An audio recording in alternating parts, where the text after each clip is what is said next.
A Coragem de Ser é um clássico da filosofia existencial do teólogo Paul Tillich. O livro explora a questão do medo fundamental que os seres humanos enfrentam, o medo do não ser, isto é, o medo da aniquilação, do vazio, da culpa ou da falta de sentido. Tillich argumenta que a coragem autêntica, ou seja, a coragem de ser, é a capacidade de afirmar-se a despeito desse medo.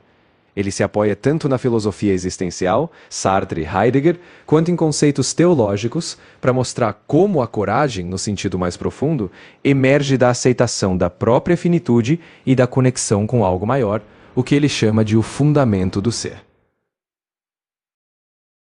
No capítulo inicial, Tillich coloca as bases conceituais. Ele define ser como a existência em meio ao nada e coragem como a atitude essencial de se afirmar apesar da ameaça do não ser. Ele introduz 3 formas de não ser: o medo da morte, não ser absoluto, o medo da culpa, não ser moral, e o medo da falta de sentido, não ser existencial.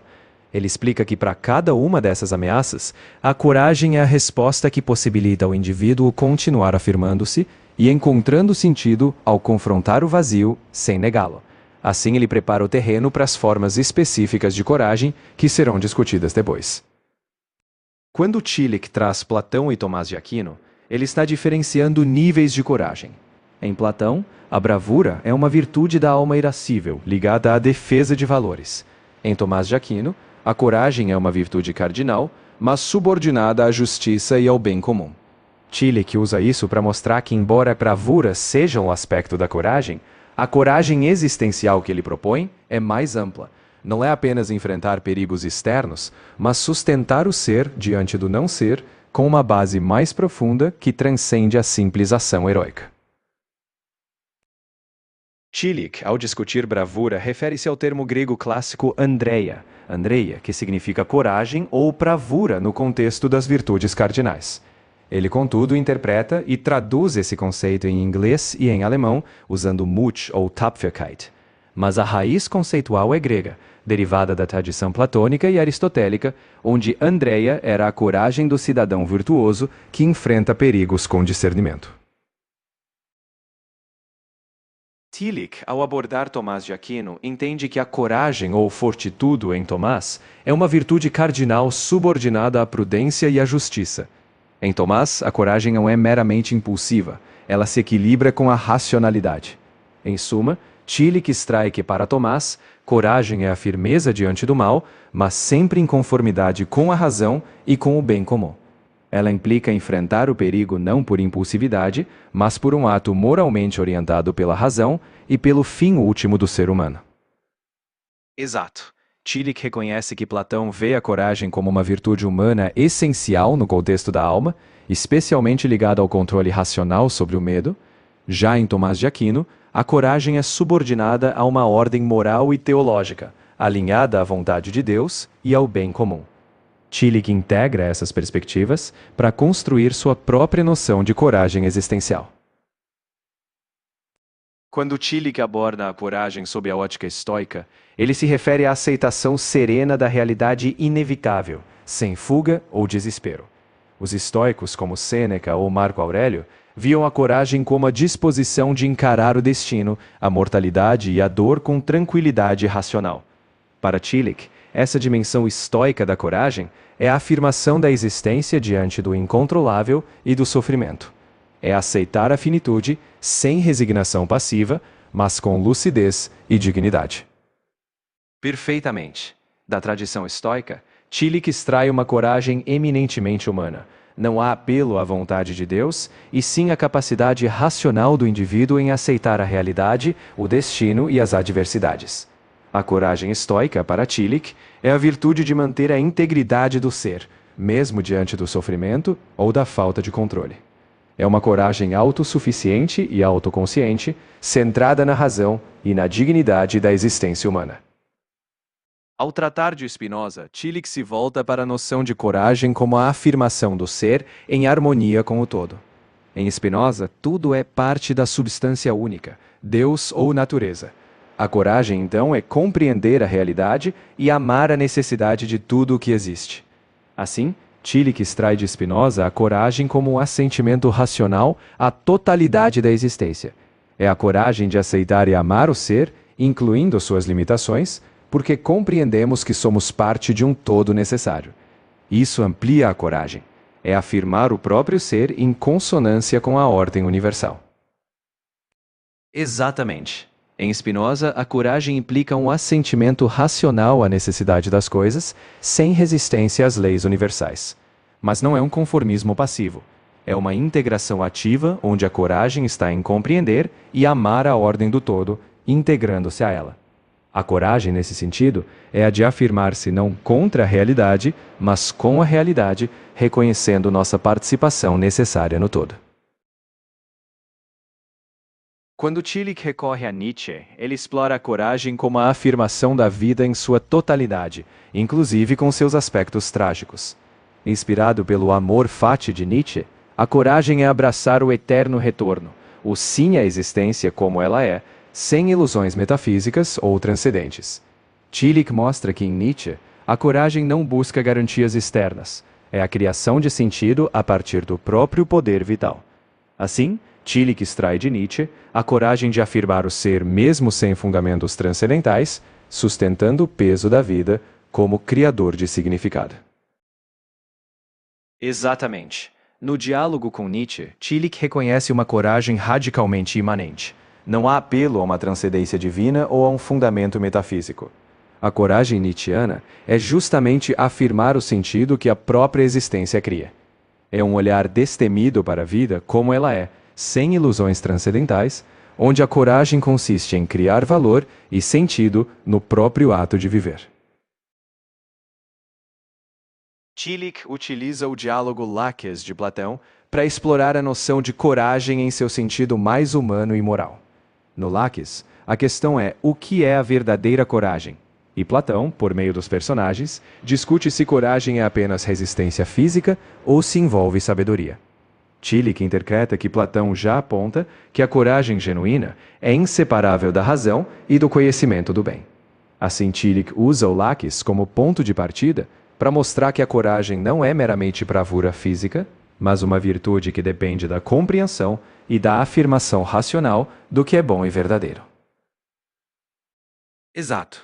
Tillich resgata essa noção socrática central. Para que a coragem seja uma virtude, não basta um impulso cego ou uma disposição superficial. Só há verdadeira coragem quando se compreende o que ela é e em que se baseia. Sócrates, como Tillich destaca, argumenta que qualquer virtude, incluindo a coragem, depende de um conhecimento do bem. Assim, a coragem autêntica exige lucidez sobre o que estamos defendendo, enfrentando ou afirmando, o que eleva a coragem a algo fundamentado no saber. Sim, é isso mesmo. Tillich argumenta que a coragem não é uma abstração isolada. Para que ela se desenvolva, é preciso compreender o que o ser humano é, sua finitude, sua liberdade, seus valores e o contexto em que ele está inserido. A coragem, para Tillich, é inseparável de um entendimento profundo do próprio ser e do mundo. Só ao compreender a estrutura da existência, as ameaças que enfrentamos e o valor que damos à vida, é que a coragem pode se tornar uma resposta autêntica e fundamentada. Quando Tillich distingue entre o aspecto ético e o ontológico da coragem, ele está falando de duas dimensões complementares. O sentido ético diz respeito ao agir no mundo, as escolhas e as responsabilidades morais, ou seja, agir com coragem diante de situações éticas. Já o sentido ontológico é mais profundo. É a coragem de simplesmente ser, de afirmar a própria existência perante o nada, de aceitar a finitude e a condição humana. Em suma, o ético trata de como agimos. O ontológico é sobre a nossa coragem em existir diante do mistério do ser. Na República, Platão divide a alma em três partes: razão, logos, desejo, epitemia, e timos, que é a parte espirituosa ou da coragem. Tillich se apoia nisso para mostrar que o timos é aquele elemento da alma que dá força aos guardiões, fílaques, os responsáveis por proteger a polis. A coragem de timos é a disposição combativa, mas Platão enfatiza que ela deve ser guiada pela razão. Tillich usa isso para dizer que a coragem humana não é só impulsividade, é uma energia vigorosa que, no entanto, precisa estar subordinada ao conhecimento e ao bem. Tillich argumenta que na modernidade houve uma cisão na compreensão da natureza humana. O foco excessivo na razão, herdado do racionalismo, ou nos desejos, como no hedonismo ou materialismo, acabou deixando de lado o timos, essa força intermediária que, para Platão, conecta razão e paixão. Tillich sugere que a modernidade muitas vezes simplificou o ser humano, separando o lado racional da coragem ou reduzindo tudo ao desejo. Ao recuperar o timos, Tillich quer restaurar essa dimensão integradora, a coragem como uma força vital que se conecta tanto com a razão quanto com a alma humana em plenitude, superando essa lacuna moderna. Tillich observa que em Aristóteles a coragem é parte da ética das virtudes e mantém um caráter aristocrático no sentido de nobreza de espírito. Para Aristóteles, cada coisa tem uma entelecheia, ou seja, um fim interno que a realiza plenamente. A coragem, nesse contexto, é a afirmação da natureza essencial humana, ou seja, é o ato de realizarmos nosso potencial, alinhado à razão, e de sermos plenamente o que podemos ser. Assim, Tillich vê na coragem aristotélica um componente de realização plena do ser, uma afirmação do potencial humano em sua totalidade. Tillich, ao se referir a Aristóteles, enfatiza que a coragem não é homogênea. No plano natural, é o instinto de autopreservação diante de perigos. No nível pessoal, é a capacidade de enfrentar temores internos, conflitos morais ou desafios existenciais. No social, Aristóteles exemplifica a coragem cívica, e o soldado é o paradigma. O soldado expõe-se voluntariamente a perigos por um bem coletivo, exemplificando a coragem como virtude alinhada à polis. Tillich destaca que essa hierarquia mostra que a coragem, para Aristóteles, evolui de uma resposta natural até o compromisso ético com o bem comum, sempre guiado pela razão. Tillich nota que, na Idade Média, a coragem foi idealizada em termos de nobreza, especialmente associada à ética cavaleiresca. Ele cita dois termos, tapfer, que significa bravura física ou valentia em batalha, e mutig, que é a coragem interior, a disposição de agir conforme valores e convicções. Tillich argumenta que, na tradição medieval, a coragem não era apenas uma atitude física, mas também uma virtude moral e espiritual, em que a nobreza residia na firmeza interna diante das adversidades. Tillich utiliza isso para mostrar que a coragem medieval integrava tanto o heroísmo externo quanto a firmeza interior. Em Tomás de Aquino, Tillich destaca que a coragem não é isolada, mas uma das virtudes cardinais, junto com prudência, temperança e justiça.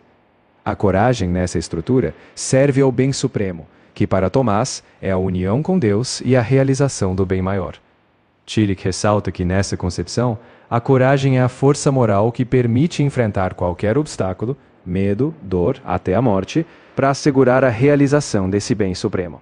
Em suma, a coragem toma sua plenitude quando, guiada pela sabedoria e pela justiça, enfrenta tudo o que ameaça o fim último do ser humano. Tillich observa que, em Tomás, a coragem não age isoladamente, mas deve estar subordinada à razão e ao bem. Quando guiada pelo intelecto, a coragem é uma força lúcida, uma firmeza consciente que busca o bem maior. No entanto, se a coragem se desvincula da razão e passa a atender apenas à vontade, ela pode degenerar em obstinação. Nesse caso, a pessoa se mantém firme, mas sem uma direção racional, podendo se tornar teimosia ou violência sem propósito. Para Tillich, a verdadeira coragem é aquela que serve à verdade e ao bem, sempre com a mente como guia. Tillich menciona Ambrósio ao ressaltar que a coragem cristã, desde cedo, transcende a mera valentia física e se conecta ao testemunho da fé. Em sua leitura, Ambrósio já havia ligado a coragem à disposição de enfrentar perseguições e até o martírio. Tillich cita Hebreus 11, que celebra os heróis da fé, mostrando que a coragem dos mártires não era apenas resistência física, mas a firmeza em sustentar a verdade última, mesmo diante do sofrimento e da morte. Assim, Tillich mostra que em Ambrósio e na tradição cristã, a coragem é a disposição de enfrentar tudo por um bem transcendente. Tillich distingue duas abordagens. Na primeira, a coragem é uma virtude entre outras, ao lado da fé e da esperança, como no pensamento tradicional cristão. A coragem, nesse caso, sustenta a fé, mas é uma das virtudes no conjunto. Na segunda abordagem, e essa é a que o livro segue, Tillich propõe que a coragem tem o papel mais radical. A coragem de ser é o caminho que nos permite afirmar a fé em face do não ser. Para Tillich, a coragem existencial é o ato de afirmar a própria fé e o sentido da vida, mesmo diante do absurdo, da culpa ou da morte. Assim, a coragem não só acompanha a fé, ela é a condição para que a fé seja possível.